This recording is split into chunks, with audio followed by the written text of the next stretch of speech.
좋은 아침 칼럼. 매주 화요일 이 시간은 한국 유나이티드 문화재단 강덕영 장로님의 종교인과 신앙인 칼럼으로 같이 합니다. 안녕하십니까, 강덕영 장로입니다. 오늘은 기독교인이라면 아무리 바쁜 일과 속에서도 성경을 좀 많이 읽고 영적 깊이를 깨달아야 된다는 이야기를 말씀을 드리고자 합니다. 목사님 설교만 가지고는 너무 부족합니다. 기독교를 안 믿는 사람 중에 구약 성경을 이스라엘 무협지라고 말하는 것을 많이 들은 적이 있습니다. 이스라엘의 역사서일 뿐 아니고 구약 성경에 등장하는 내용들이 도저히 믿기 힘들다는 내용입니다. 숱한 성경 사건들이 무협지처럼 황당하다는 것입니다. 성경의 권위를 인정하지 않겠다는 것입니다.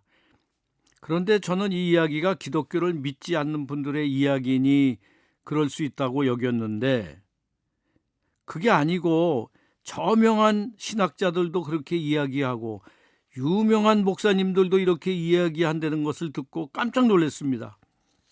천지창조를 믿지 않고 홍해를 갈라 이스라엘 백성을 구원하신 것을 믿지 못하고 마리아가 처녀의 몸으로 나신 아기 예수를 믿지 않겠다고 합니다. 이 대부분이 지어지거나 신하며 성경도 과학적으로 확인된 것만 믿고 이성적으로 믿어지지 않는 것을 믿지 않겠다는 인본주의가 신학에 흘러들어온 것입니다. 많은 크리스천들 역시 믿어지지 않는 성경 구절을 이해하려고 노력하지만 끝내 답을 얻지 못하는 경우가 많습니다.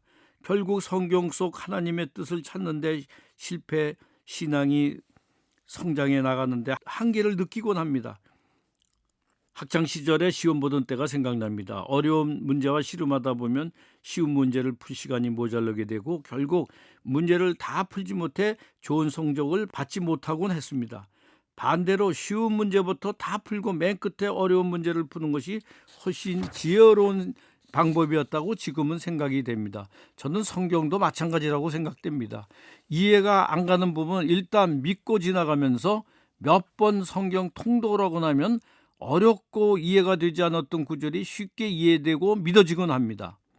우선 천지창조만 확고히 믿으면 성경에 나오는 모든 어려운 구절이 쉽게 믿어졌습니다.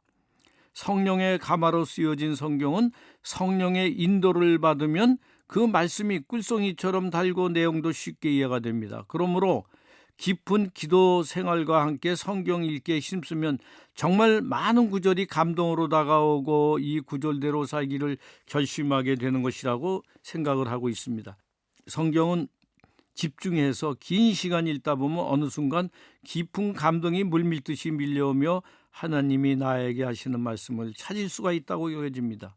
하루에 몇 장씩 마치 숙제하던 의무가 읽을 것이 아니라 몇 시간이라도 성경에 깊이 빠져 집중해 읽어볼 것을 권유합니다. 성경은 지혜의 바다이자 은혜의 저장고입니다. 인간의 모든 의문과 삶의 처세, 행복의 비결이 이곳에 담겨져 있습니다. 캐고 물어도 보물이 나오고 파고 팔수록 샘물이 끝이지가 않습니다. 인생의 모든 정답이 여기 숨겨져 있습니다. 기업의 방법, 또 생활의 방법, 인생의 모든 방법, 이런 것들이 다 성경에 있다는 얘기입니다. 신앙생활에서 성경은 믿음을 키우는 가장 중요한 교과서입니다. 성경이 없는 기독교는 상상이 되지 않습니다. 늘 성경과 같이 함으로 세상을 알아가는 지혜를 배우고 이단의 목소리에 현혹되지 않을 수 있을 것이라고 믿습니다. 또한 이것을 성경을 통해 영적 분별력도 생기게 됩니다. 요즘 코로나 바이러스는 모든 활동이 위축되고 어려움을 겪는 분들이 주변에 많습니다. 재택근무자도 많습니다. 기독교 역사를 보면 어려움과 위기 속에서 믿음은 더욱 빛을 발했습니다. 어려움의 시기, 집에서 지내는 시간이 많은 이 시기를 성경을 읽고 말씀을 사모하는 기회가 삼았으면 좋겠습니다. 그래서 우리의 삶이 은혜롭게 하나님께 영광 돌리는 삶이 되기를 여러분과 함께 기원합니다. 대단히 감사합니다. 좋은 아침 칼럼 지금까지 한국 유나이티드 문화재단 강덕영 장로님의 종교인과 신앙인 칼럼으로 같이 했습니다.